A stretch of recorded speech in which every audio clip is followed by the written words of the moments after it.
Hello friends, welcome to my channel chalk and talk. इस video में हम आज बात करेंगे सीटेट एग्ज़ाम पैटर्न की। CTET that is central teacher eligibility test which is conducted by CBSE, central board of school education.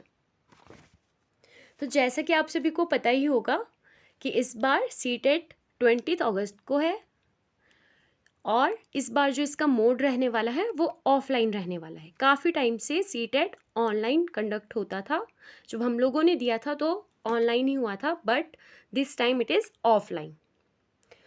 CTET में 2 paper होते हैं।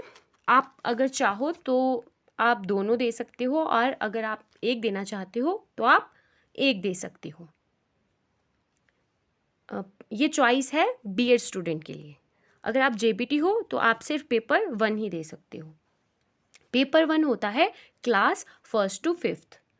मीन्स अगर आप क्लास 1st to 5th के टीचर बनना चाहते हो तो आप पेपर 1 दोगे, और अगर क्लास 6 to 8th के टीचर बनना चाहते हो तो पेपर 2।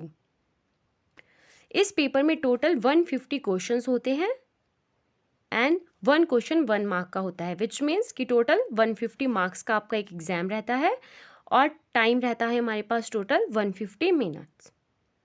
इसी तरह से पेपर 2 में भी यही होता है। चलिए तो पहले पेपर 1 को डिस्कस कर लेते हैं।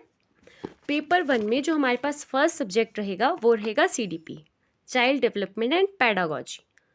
जो हमारे क्वेश्चन नंबर 1 से लेकर क्वेश्चन नंबर 30 है वो सीडीपी के रहेंगे। देन मैथ्स क्वेश्चन नंबर 30 से 60 तक रहेगा, जिसमें 15 क्वेश्चंस आपके सब्जेक्टिव रहेंगे एंड 15 क्वेश्चंस आपके पैडागोजी से रिलेटेड रहेंगे, मैथ्स पैडागोजी से। Then third is EVS, environmental science. तो जो हमारे क्वेश्चन नंबर 61 से 90 तक रहेंगे वो हमारे ईवीएस के रहेंगे। ईवीएस के लिए आपको सिर्फ 1st to 5th की एनसीईआरटीज़ फॉलो करनी है। मार्केट में बहुत सारी बुक्स अवेलेबल है, आपको बहुत सारे लोग गाइड करेंगे, बहुत सारे चैनल गाइड करेंगे, बट मैं आपको अपने एक्सपीरियंस से बता रही हूँ, आप लोगों को सिर्फ एनसीईआरटीज़ अच्छे से फॉलो करनी है if you want to crack this exam. Then fourth is language 1। So अगर आपने हिंदी को लैंग्वेज 1 चूज़ किया है तो आपने क्वेश्चन नंबर 91 से क्वेश्चन नंबर 120 तक हिंदी सॉल्व करना है। और अगर आपने लैंग्वेज 1 को इंग्लिश चूज़ किया है तो आपको क्वेश्चन नंबर 91 से क्वेश्चन नंबर 120 पे इंग्लिश करना है। इसी तरह से अगर कोई और लैंग्वेज चूज़ की है लैंग्वेज 1 पर तो आपको क्वेश्चन नंबर 91 से 120 आपको वो करने हैं। इसमें यह है कि आपको 91 से 120 हिंदी के क्वेश्चंस भी दिए जाएंगे, इंग्लिश के भी, और जो आपने लैंग्वेज चूज़ की है उसके भी। मतलब 2 लैंग्वेज आपके पास होगी, लेकिन आपको खुद तो पता होगा आपने लैंग्वेज 1 लैंग्वेज 2 कौन सी चूज़ की है। तो जो आपने लैंग्वेज 1 चूज़ की है उसको 91 से 120 तक सॉल्व कीजिए। फिर आती है लैंग्वेज 2। अगर आपने हिंदी को लैंग्वेज 2 चूज़ किया है तो क्वेश्चन नंबर 121 से क्वेश्चन नंबर 150 तक आपको अपनी हिंदी लैंग्वेज सॉल्व करनी है। और इसी तरह से अगर आपने लैंग्वेज 2 में इंग्लिश को किया है तो 121 से आपको 150 अपनी इंग्लिश करनी है, और इसी तरह से बाकी लैंग्वेजेस। बोलने का मतलब है कि 91 से 120 आपने जो लैंग्वेज 1 सिलेक्ट की है वो करिए, और 121 से 150 जो आपने लैंग्वेज 2 सिलेक्ट की है वो करिए। आई होप आपको यहाँ तक समझ आया होगा। अब हम पेपर 2 को डिस्कस करते हैं। पेपर 2 में भी आपके पास फर्स्ट सब्जेक्ट सीडीपी रहेगा, चाइल्ड डेवलपमेंट एंड पैडागोजी। इसमें भी क्वेश्चन नंबर 1 से 30 तक सीडीपी के क्वेश्चंस रहेंगे।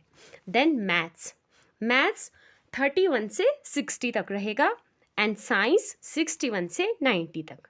मैथ्स एंड साइंस उन स्टूडेंट्स के लिए रहेगा जो साइंस बैकग्राउंड से हैं, जो मैथ्स एंड साइंस टीचर के लिए अप्लाई कर रहे हैं। अगर आप सोशल साइंस और सोशल स्टडीज़ के टीचर के लिए अप्लाई कर रहे हो तो आपको क्वेश्चन नंबर 31 से क्वेश्चन नंबर 90 तक सोशल साइंस सॉल्व करना है। देन वैसे ही आ जाता है यहाँ पर भी लैंग्वेज 1 एंड लैंग्वेज 2। अगर आपने लैंग्वेज 1 में हिंदी को चूज़ किया है तो आप क्वेश्चन नंबर 91 से 120 हिंदी कीजिए, अगर इंग्लिश किया है तो इंग्लिश कीजिए, अगर कोई और लैंग्वेज है तो उसे कीजिए। एंड फिर आ जाएगी लैंग्वेज 2। लैंग्वेज 2 में भी अगर आपने हिंदी को चूज़ किया है लैंग्वेज 2, तो 121 से 150 क्वेश्चन नंबर्स में आप हिंदी को करिए, अगर इंग्लिश तो इंग्लिश, एंड अगर कोई और आपकी रीजनल लैंग्वेज है तो उसे कीजिए। आई होप आपको यहाँ तक समझ आया हो। अगर आपकी कोई भी क्वेरीज है तो आप कमेंट सेक्शन में मैसेज करके बोल सकते हो।